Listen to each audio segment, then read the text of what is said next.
Thank you everyone for joining us this afternoon. We, as you know, yesterday announced that we've rebranded the organization. We're now known as Fello. So we wanted an opportunity to provide an opportunity for people, if anyone had any questions about that, just to receive feedback. So we're gonna go through a short presentation um, with just some basic information, and then a few things that are specific to self-direction, and then we will open it up for questions. If you have questions, please hold them until the end. If you're worried you're gonna forget, you can throw it in there. But if people could please use the Q&A function at the bottom, um, preferably rather than chat, and that will allow us to field the questions as they come in. So we'll do questions at the end. Um, so, as you know, we are now known as Fellow.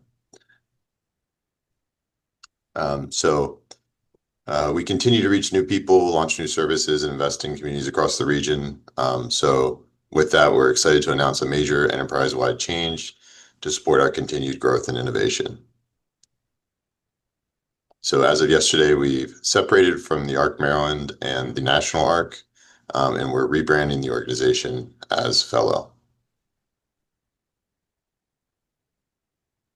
In choosing the name Fellow, this name was chosen out of a couple hundred different options, and a lot of people are curious to know kind of why this name and why does that resonate with our organization and our vision and mission. And part of why the name was chosen is because of this manifesto right here. So I'm just going to read it out for everyone. We are Fellow. A fellow neighbor shares in the care of the community, creating spaces of trust and connection. A fellow citizen embraces responsibility and collaboration, working toward a shared vision of progress. A fellow ally stands beside you with purpose and resolve, championing equity and respect. At Fellow, we believe in the power of connection, of individuality, of a collective strength. Because when we live and work together with purpose and resolve, nothing is impossible. Together we are Fellow, together we belong. So the idea of Fellow is the idea of doing things in fellowship, in partnership, with a spirit of collaboration. And across all of the different services and programs that we provide, all of the different community development and housing initiatives that we lead, this is such a diverse organization with a very complex set of things that we do. And how do you kind of find a new name, a new brand that kind of speaks to every different aspect of the work we do? We thought fellow neighbor, fellow citizen, fellow ally, fellow partners was the way to go. So that's why the name Fellow was chosen. So these are our core values. These have not changed, but we thought it would be helpful to review for people. So and I'll just read them out. We embrace individuality. We see the whole person, celebrate our differences, and offer the people we serve and our team opportunities tailored to them. We are heart-driven. Every interaction matters to us. We go the extra mile for the people we serve and our team. We take strategic risks. Fueled by the urgency of our mission, we continually push for better and more innovative projects. We are action-oriented. We are creative, resourceful, and have a get-it-done approach to overcoming challenges. We promote equity and respect. We value the different identities and experiences of the people and communities we work with, and we build respectful relationships to meet them where they are.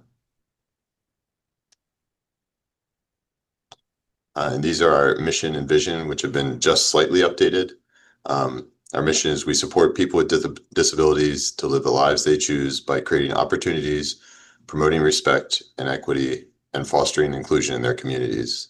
So it used to say people with intellectual and developmental disabilities, and we just decided to simplify that to be a little more inclusive too.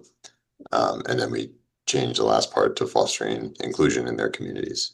And our vision is for people with disabilities to live the lives they choose in communities that are equitable, accessible, and fully inclusive.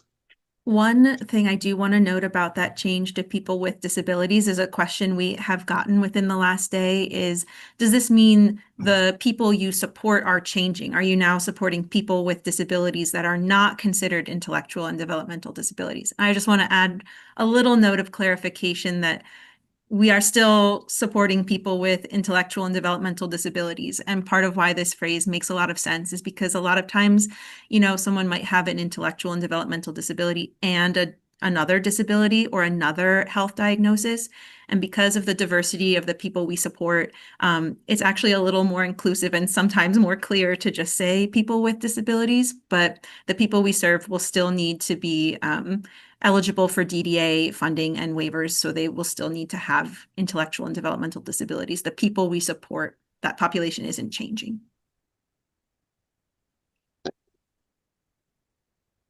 So our new name reflects how we work with heart, purpose, and deep commitment to fostering community. Our mission, vision, and values are being amplified, but like we said, they're the same. We're creating lasting impact, real communities shaped by the people who live in them.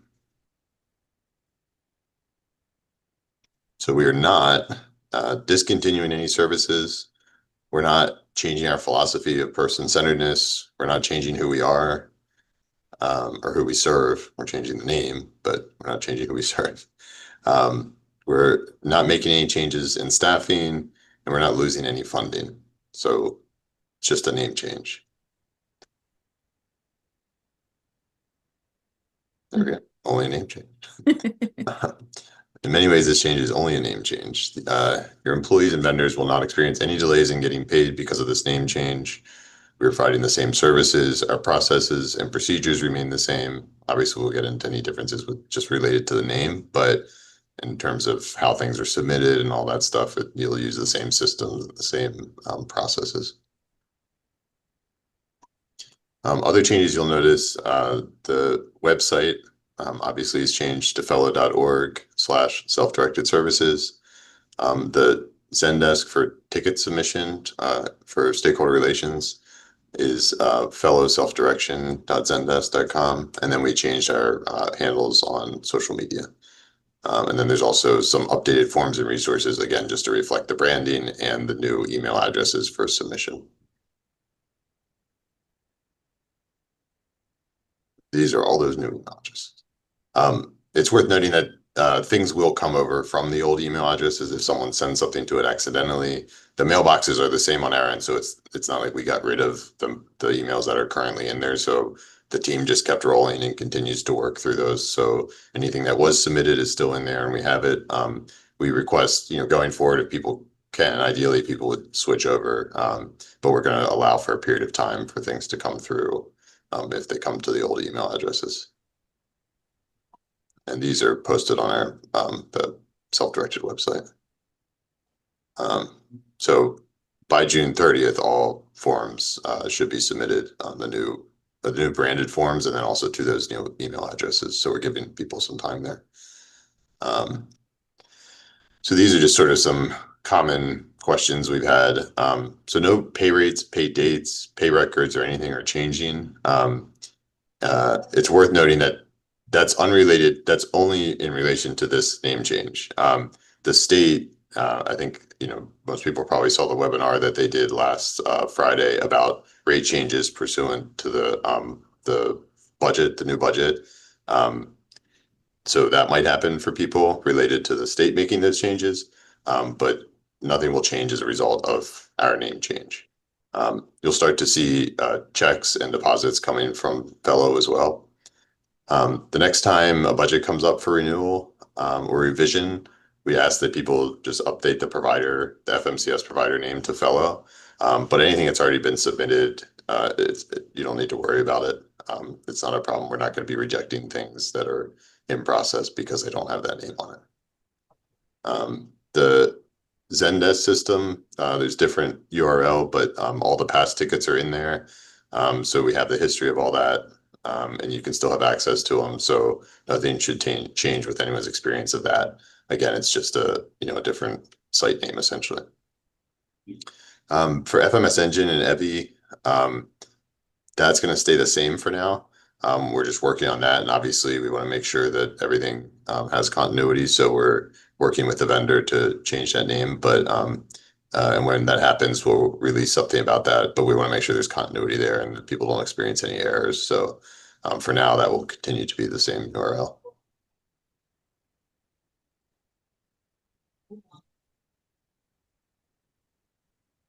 So phone number is the same. And then, like we said, here's the link to do a ticket. That's new. And then the website has changed as well.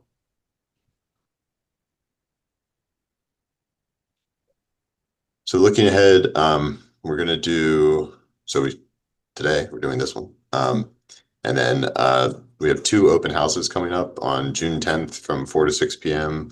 in our Easton office. If anyone wanted to stop by there to ask questions or just celebrate with us.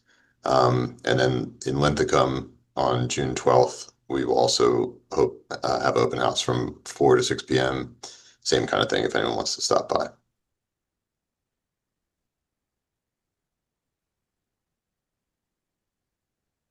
So again, at the end of the day, nothing is really changing other than the name, which just has some changes then for email addresses and URLs and things. But other than those kind of nuts and bolts changes, nothing is changing about the work we do or the spirit behind it or the mission and vision behind it. So at the end of the day, we will continue to champion what matters most, which is creating real opportunities, fostering strong relationships, and creating the inclusive, equitable communities we all want and deserve to live in.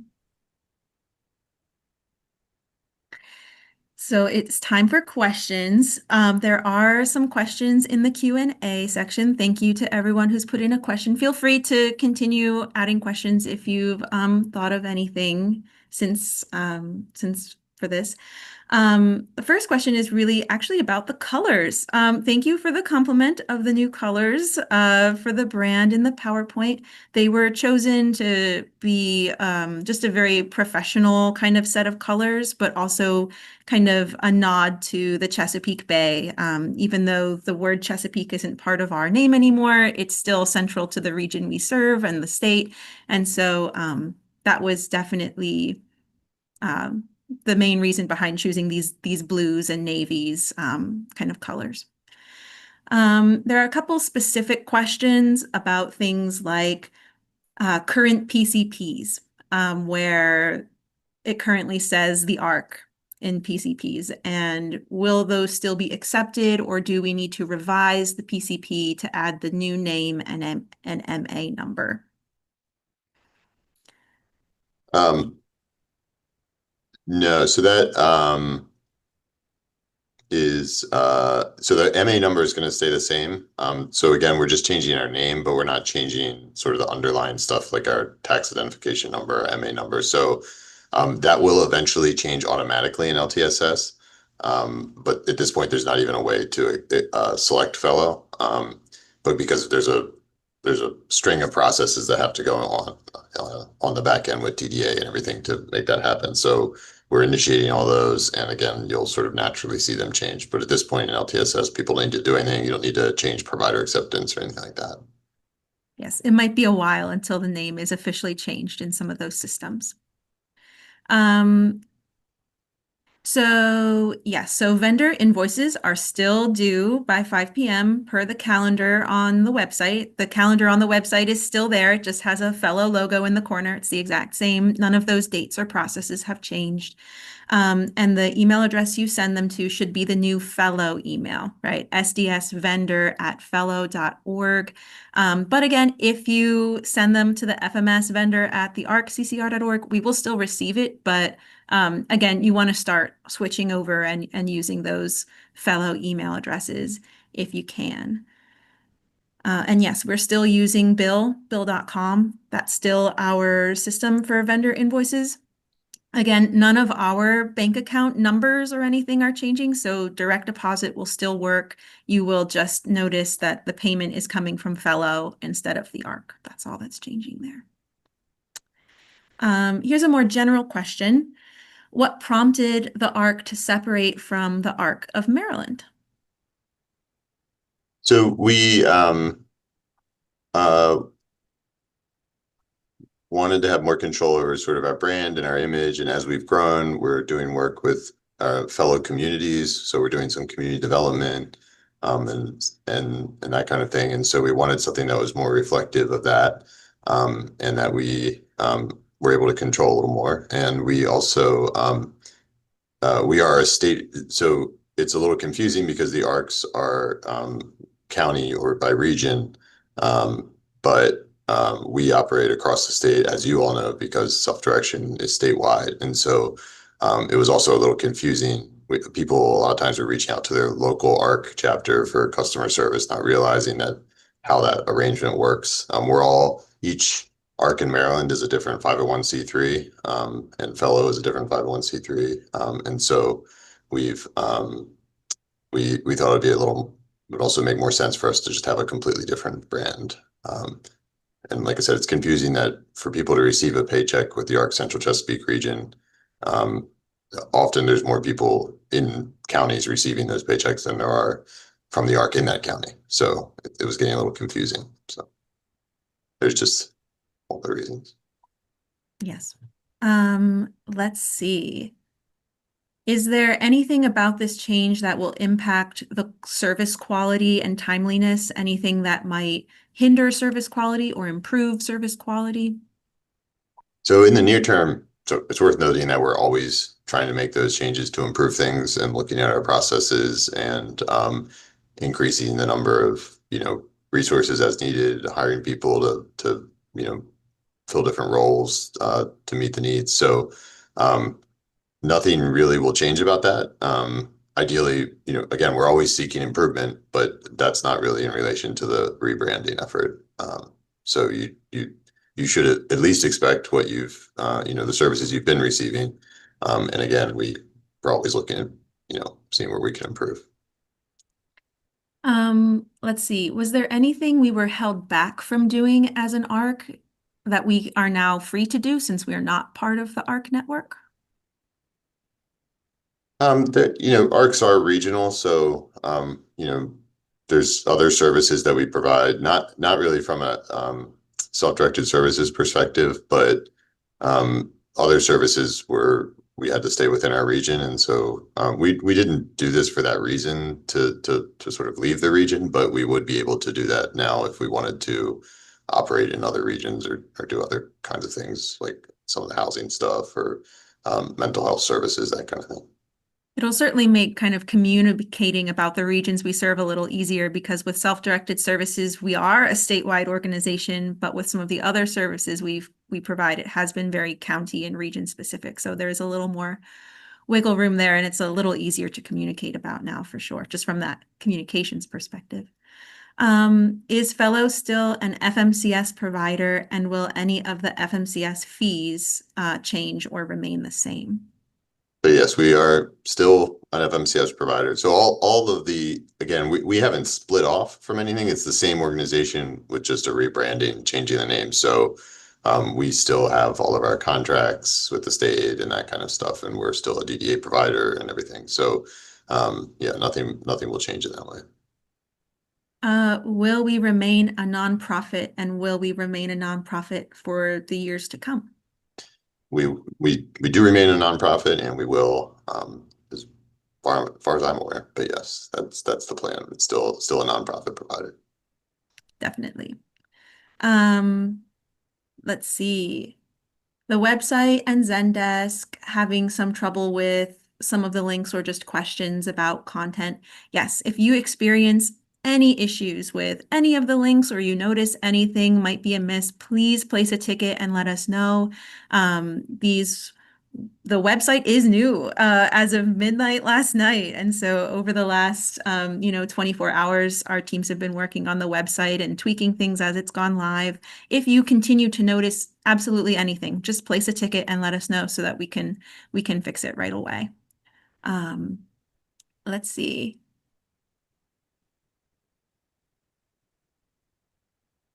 Some of these are definitely more specific to actual processes that I just want to kind of affirm are not really related to the brand change and won't be impacted. For example, there's a question about self-directed services, employers and employees, and how it can be confusing about who their actual employer is because the participant employer's name doesn't appear on employee tax forms or pay stubs as the employer. And this on your end may be a name change only. It could still be confusing to our employees. And how do we kind of navigate that and explain that to folks? Yeah, so I mean, if people have not, if you feel like your employees have not been communicated or have not received communication about the name change, then, I would encourage people to definitely reach out and just remind people they're going to be, the paycheck is going to come with it from a different name. But in terms of putting the employer's name on there, that's not really possible because of the way the systems are set up and the way also that we file taxes and aggregate and some of the insurance policies and all that stuff. So it's very complicated the way it's set up, but we don't really have that option to specifically fully set up each employer as if they had their own instance of, for instance, Paycom. That would be too complicated. Let's see. For our CCS, the drop-down part only shows PPL, the ARC, and GTI, and there's no way to manually alter the name. How do we change it to Fellow? Again, Some that will things, automatically change when it'll change in the state system when we change it with the state, but there's a process that has to follow through with that. Um, so that'll happen in time. yes, technically, legally, we've only been Fellow for 1 day, so it will take a while for some of those changes to happen in those systems that we don't really have any control over. Will there be a simplified enrollment process or packet for participants whose staff work through independent vendors, separate to any of the processes for employees who enroll directly with Fellow? That sounds more like a comment. I mean, The processes we have in place aren't changing. There is a new hire, the new hire packet is on the website and all the individual forms are on there. All of the enrollment materials are on there. Nothing about the process itself is changing other than the forms have been updated with the new logo. So at this time, I don't know that there are any plans to change those processes. right, that would be unrelated to the name change, I guess I would say. I mean, we do look at ways that we're, potentially using more technology for some of those enrollments or, that kind of thing, or submission of invoices, so those are sort of long-term goals, but that's not, related to the name change. Let's see, sending an email with all of the new, can you send an email with all of the new emails and phone numbers that you shared in the webinar? I'm happy to say that on the Self-Directed Services webpage, there are several resources that have all of this information. All of the forms and resources have those, the new links to the website, the Zendesk ticket system. The emails are in the contacts and resources guide that has been updated with all the new email addresses.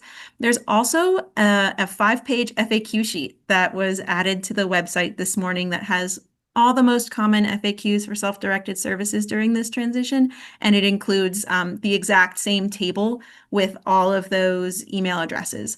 Any email address you do have, FMS vendor at thearcccr.org, it is SDS instead of FMS and fellow.org instead of the arcccr.org. So, and the phone number hasn't changed or any of that. So you can find that online. When EV changes, will we be notified and trained?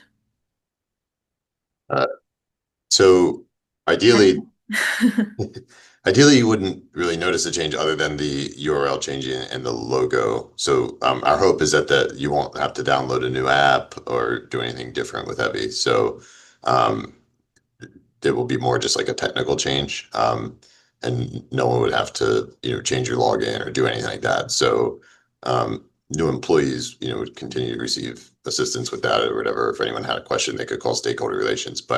And we will notify people when that change happens, just so people can be aware of um, the change in the participant dashboard address and that kind of stuff. But so we will notify people, but it shouldn't require any new training because the system will be exactly the same and everything will already be in there.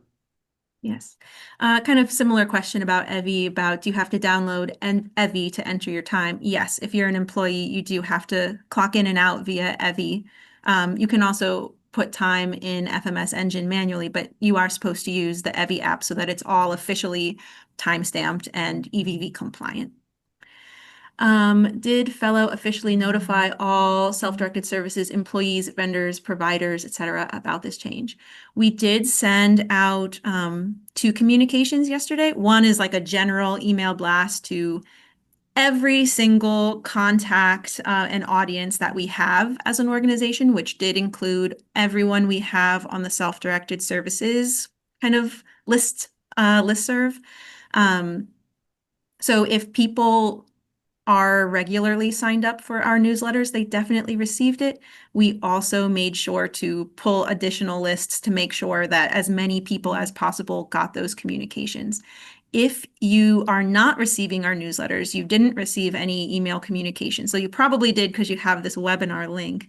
But if you know of someone who didn't, just have them place a ticket and we will make sure that they get added. Employees are welcome. Any person within your support system or world is more than welcome to be on our email list.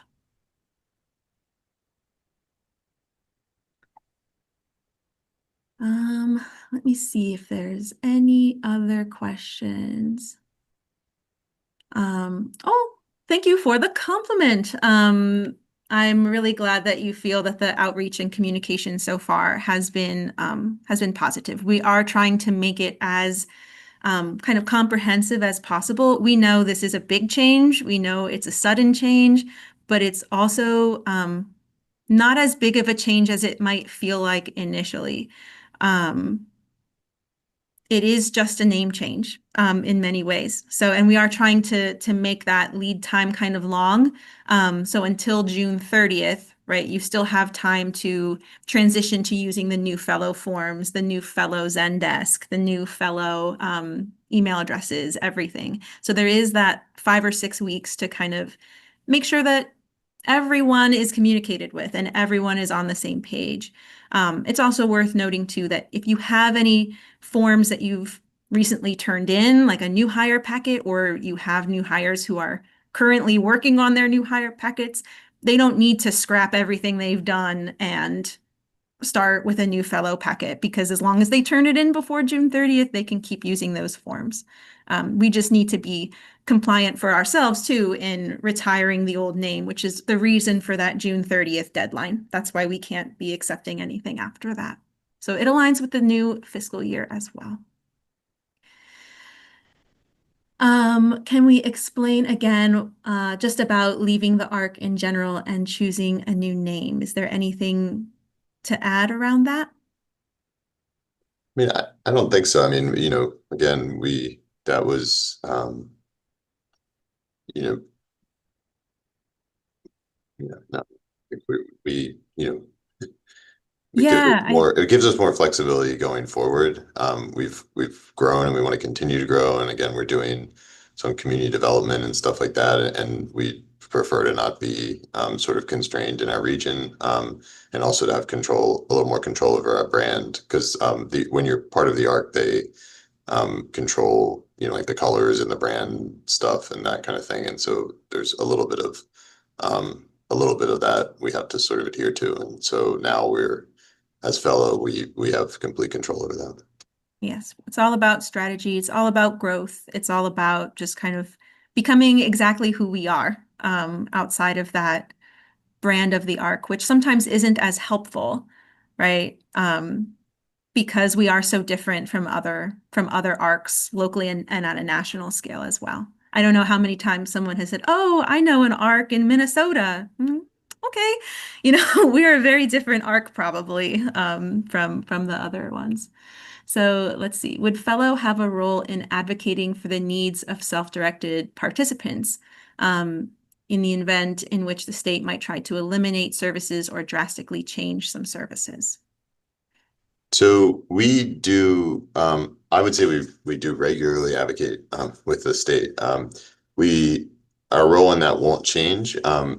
It's the situation is a little interesting because we're a state, we do have a contract with the state. And so um, the, the extent to which we can do that, at least publicly, is somewhat limited sometimes. But I will say though that when we meet with the state, we try to um, use that time to explain to them how certain changes or proposed changes would play out in reality and what that would mean for people and, what kind of effects, potential changes would have on people and so we do, in that way we do a lot of advocacy to sort of push for those things. I mean, ultimately, if for instance, like if there's a budget cut, the state makes those decisions and there's not a lot we can do at the end, but we do sort of push on things and help them sort of, work together with them on their policies and procedures and that kind of thing, like how things are going to play out. So. Will we see an increase in FMCS fees? No, so our fees are part of the contract, so they're locked in. So for the next, which technically lasts for, well, there's 2 more years. We're in a 1 year option and then another year. So those fees are laid out and will continue to be, there would only be, well, I should say, there is a cost of living increase annual. So there'll be a small increase on July 1st and then the following July 1st. But otherwise, there's nothing related to that under the current contract. Right. And nothing changing because of the name change. If there was any change, Right. it would be completely unrelated. Let me see. Any other questions? So just to be clear, Fellow is no longer part of the ARC Maryland, the ARC US, that entire network. There are about 600 or so ARCs around the country. Our organization is no longer a part of that network. So yes, we are now our own independent organization, nonprofit, 501(c)(3), operating in Maryland, still a locally run nonprofit. So we are exactly the same, just with a different name and separated from that network. Right. And so people understand, just for a little background, because I know it can be confusing with the ARCs. The way the ARCs work is that each ARC chapter in Maryland and the ARC chapters in Maryland do provide services. So about of those 600 and some national chapters, only about 200 provide direct services. A number of them, the other 400 or so are just advocacy organizations and only have a few employees. So much like the ARC Maryland, which is, does advocacy. So the ARC previously we'd pay dues to the ARC Maryland and then we'd pay dues to ARC National, and that's so they can continue the statewide advocacy and the national advocacy, on behalf of the ARCs. So, but Fellow has always been a separate 501(c)(3). I mean, and when it was known as the ARC Central Chesapeake Region, was always a separate 501(c)(3), as are the other ARCs in Maryland. So even though they're part of a sort of federation and there's a due structure, we didn't have to separate from anyone. Again, we kept our same numbers and everything, like our, tax identifiers and everything like that.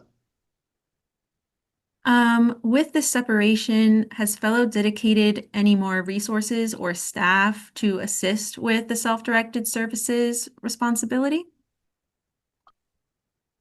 So no, I mean that has we no, I mean we try to staff appropriately and look at what resources are needed in which departments and stuff like that and managers. I mean that's all just handled sort of separately. That doesn't have anything to do with the name change. Yeah, no, the team has grown organically and significantly over the last year too. So, but not related to the name at all.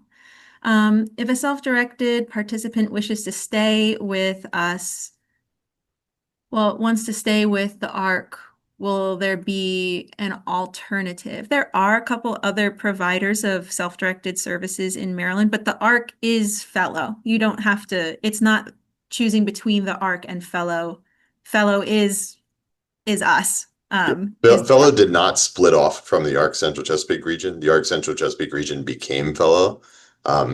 We simply disaffiliated as UNARC. So we are not UNARC and we're not part of, so we don't pay dues to ARC Maryland or the National ARC, but so this was just a rebrand of the ARC Central Chesapeake region that will essentially not exist anymore. There's not going to be essentially 4 FMCSs. The ARC CCR becomes Fellow, and there's still 3 FMCSs, and it will now be Fellow and then GTI and PPL. I like this question. What do you feel is the most important thing about this change? And can you give an example of an action you can now do?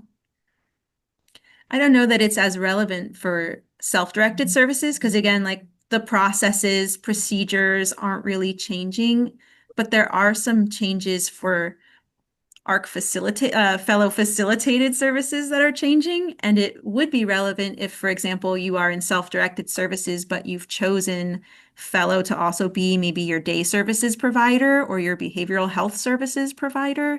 I don't know, Matt, if you want to speak to some of those kind of Right. I changes mean, that might happen. would for providing direct services, we would have the ability to provide that in other areas that we were not allowed. So, for instance, if someone on the southern end of Baltimore City was looking for services, and in the past, there's strict lines there that we can't cross over or whatever, and so we aren't sort of stuck with those geographical lines anymore. Just as an example, again, we didn't really make the decision with that in mind, but it frees us up to do that kind of stuff. For people looking for behavioral health services, as we expand that, there's people looking for mental health counseling, that kind of stuff. So as we grow in that area, we would be able to provide that to more people. And again, with self-direction, it's just it was sort of a little confusing to be a statewide organization, a statewide slash regional organization. So now we're just simply Fellow, a statewide organization, and we don't have to think about it in terms of a region. Let's see. Any other questions people may have? Feel free to add them to the Q&A. We do have a few more minutes in case there's anything else you're curious about.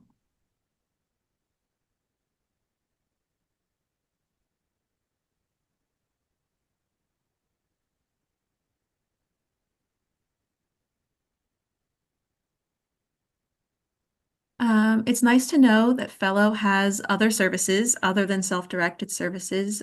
Is this a conflict at all since Fellow is also an FMCS?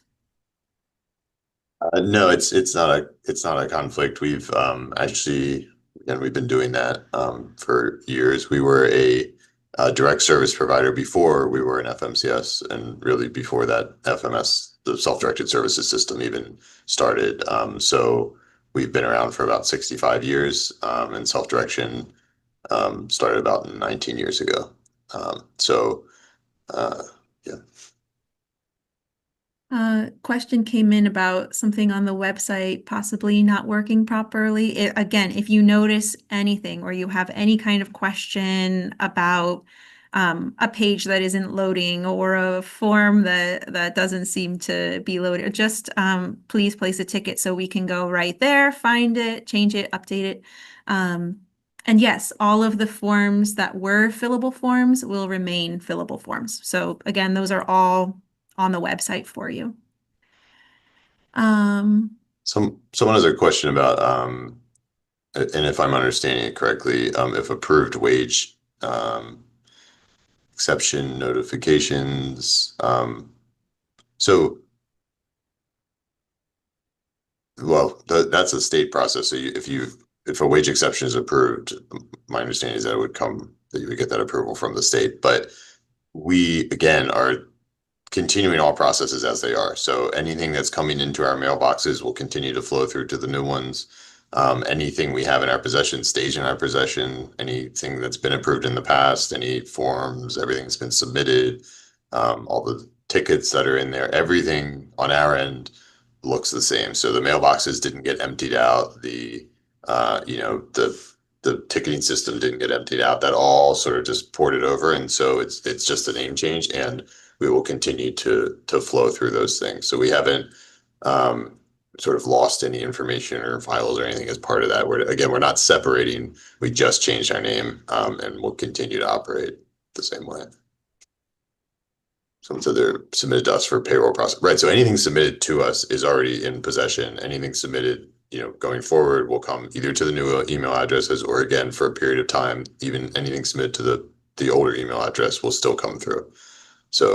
But again, not everything that's in our possession is still in our possession in terms of documents and emails and all that stuff. Right. All right. Thank you for Flat. There's a question about vendor payment request forms and employee change forms. If they're not showing up as fillable, they are definitely supposed to be fillable. I know that for a fact. So let me double check on that for you and make sure that we've got the most up to date version.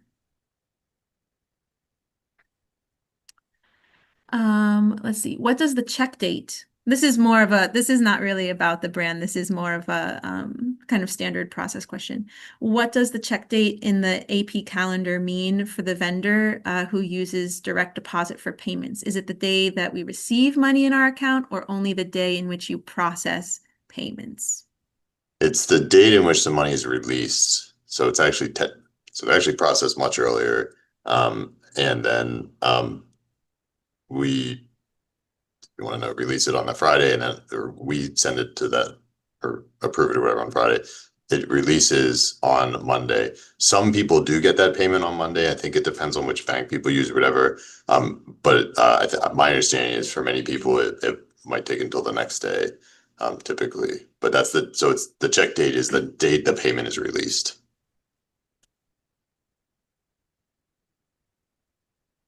Let's see. According to the state, self-direction is growing faster than traditional services. Is Fellow committed to making sure that our staffing is able to keep up with the demand? Yep, we continue to monitor growth and add staff as needed, and we've been doing that for years. The number of people working in self-direction has grown pretty dramatically as that growth has happened. So we are always yes. So obviously, yes, we're committed to making sure we have the resources in place to meet that need. Yes, just as a fun kind of data point, one of the things we were celebrating at kind of the end of the year self-directed services full group meeting was that several teams doubled in size last year, just to keep up with that growing demand as needed across different departments. So yes, the goal is always to be responsive, and that is literal, actual people being hired and teams not just growing by one or two people, but doubling in size. Let's see. Yes, thank you yes, there's another note about the vendor payment request form. I actually already reached out to one of my coworkers about that, so that they can make sure that the correct form that is fillable should be on there.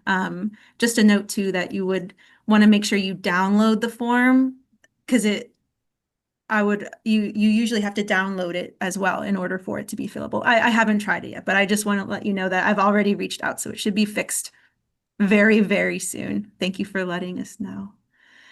How do we request a copy of these exception approvals? I assume wage exception approvals. So to be honest, I'm not the best person to answer that question. My understanding is that the form as it gets submitted to the state is in a smart sheet, which then when it's approved automatically sends an email to the involved parties. I could be wrong.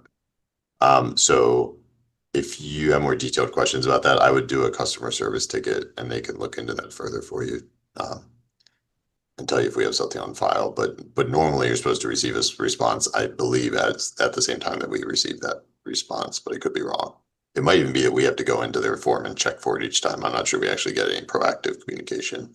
But again, I'm not an expert on that granular detail. So if there's a particular question that's specific, I would reach out to stakeholder relations, either through the 800 number or to do a ticket. For folks who came in late, where can we see the recording of this meeting? This meeting is being recorded and the recording will be posted on the website, probably under forms and resources and tools and technology to make sure that everyone, no matter what page you're visiting, can find the recording. There is a section on the forms and resources page now at the top called Becoming Fellow, some frequently asked questions, and the FAQ sheet is there. It's like 5 pages full of most of the things we've covered during this as well. And we will put the webinar recording there. It'll also be emailed out to everybody after this as well, once it's, up on the website. Yes. So this question is, did we mention that we now offer different services like housing? Housing is something that it's actually pretty exciting with this transition that housing work has been part of what we've done from the beginning. Back in the 1960s, we're always talking about how, our organization is over 60 years old, and that is true. Back at the beginning, the very first things that the people leading this organization were concerned about was housing. Where can I live? Where can my children with disabilities live on their own as adults? And so that has been part of what we've done from the beginning. And actually, back in 2007, we started a housing subsidiary called Chesapeake Neighbors, which is now called Fellow Communities. And through Fellow Communities, we develop affordable, accessible housing for all, which includes the people we support. It can include anyone in the community who needs affordable, accessible housing. We also create market rate housing. These are homes in neighborhoods near you. They are often single family homes. There are townhomes, soon to be kind of apartment complexes, I don't want to say, but kind of multi-use buildings. For example, Port Street Commons, which is our Eastern Shore headquarters, is not just an office. It also has 9 affordable housing units attached to it. It is one large place where services and housing coexist. So if you want more information about our housing services, I would encourage you to visit fellowcommunities.org to learn more about those opportunities. And one of the exciting things is with this change, our plan is to start talking about our housing work more, because when we talk about community development and housing and how we are so different, it's not just the services we provide, it's not just self-directed services, it's not just the advocacy work, it's also all of the housing work we do too.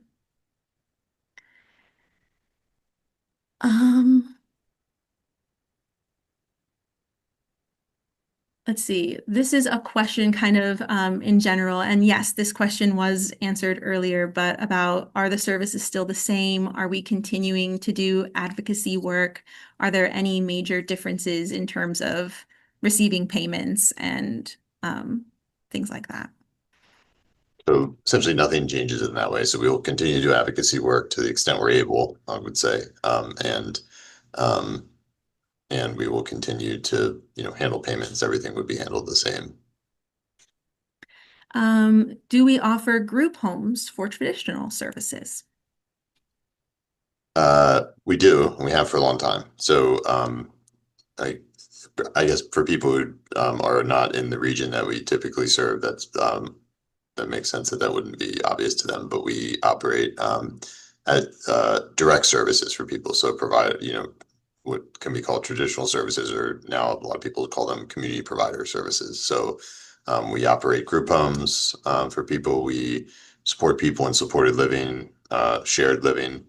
We support people in personal supports in their own home or family home. We operate employment program as well as a day program offering CDS and day habilitation. So we provide directly almost all of the DDA, all the services that DDA license or approves providers for. Can you self-direct and use your housing? Yes, you can. If we have open units, which you can see on fellowcommunities.org, you can there's usually a button for like see available units or reach out or fill out an information form to get on our mailing list about different homes as they become available. You can. It would be separate from your services. This would be you as a community member, like if you were looking for any kind of home or apartment or place to rent. You could absolutely become a tenant.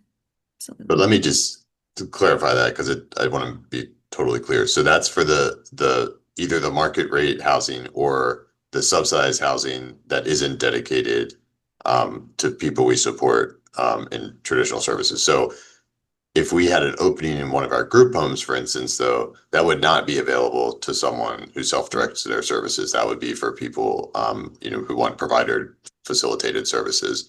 The openings that Catherine's talking about that you would see would be, for instance, for if there was an opening, I think they're full now, but the apartments in Easton that are subsidized, anyone could apply for those, whether or not they have a disability. And it would be totally separate from whether they or they could have a different service provider even for direct services or being self-directed services. So as more of those become available, people are welcome to apply for them. But that is different than the sites that are operated by Fellow. As you know, for direct services, people would have to be in services. Now, some of those services people can receive with Fellow as a vendor. So, for instance, CDS or day services.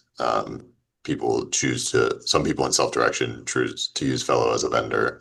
Um, and same with employment services and some of those other services. Yes. Let's see. And good news, I do want to confirm that the employee change form and the vendor payment request form on the website, they are fillable. And it was true. You do just have to download them first and then click fill and sign. And then you should be able to fill out and sign the form, save it, all of that good stuff. So they are fillable forms on there. So that is good. Let's see. Here's a question. Any thoughts of providing those services, I assume housing services, in Cecil County? Because self-directed services is statewide. You can be in any county in Maryland and do self-directed services. So probably housing services in Cecil County. Uh, Currently, there's not a plan to expand housing in that area. And in terms of if you were asking about provider facilitated services, we also don't currently have plans to provide services in that county. But again, I mean, we would be able to now. It's just a matter of just because we can do something essentially, or we're allowed to do something, we still need to make sure we have the infrastructure and resources in place to properly support anyone. So, we're not in a position where if someone in the far western side of, Maryland needed direct services that we could do that because we don't have an office out there. We wouldn't be able to find staff, train staff, all that stuff. So again, we aren't limited anymore, but we don't have immediate plans to start expanding into those areas. Yes, I think it's worth noting too that most of our new like affordable housing places that we are developing are in development on the Eastern Shore in Easton and Talbot County. That's where the vast majority of those are being developed. And if you do go to fellowcommunities.org, you can kind of see some of those timelines and some of those renderings for those places for the future.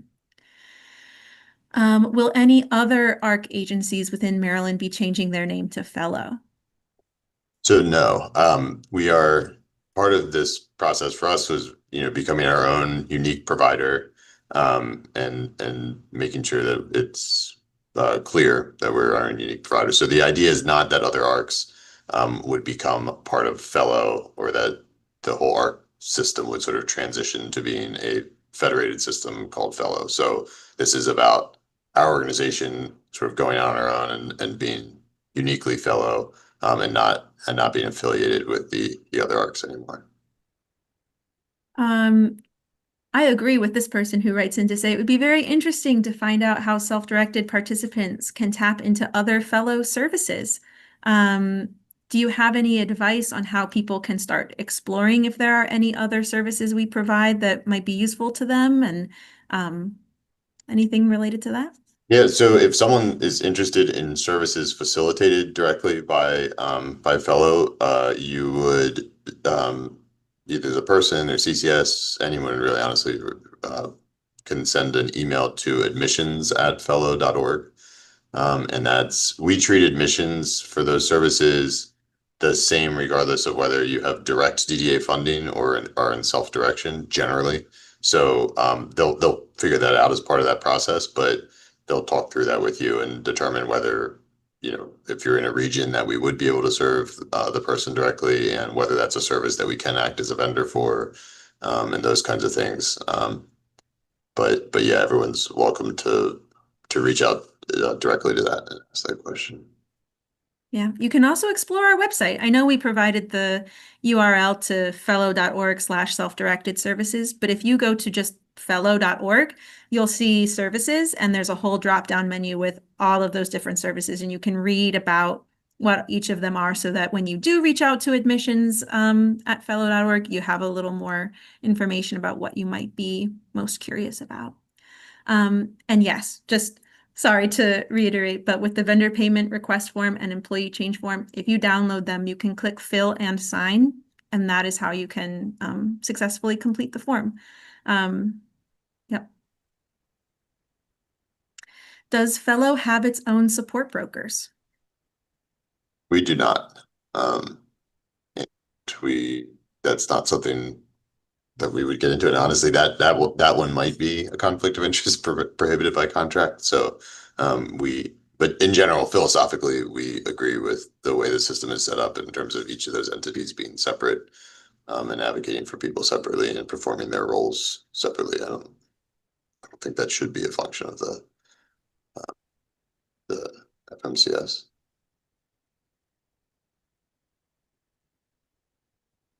All right, we have just a couple minutes left. Any final questions before we hop off? Just want to reiterate that all the new forms and resources are on the website.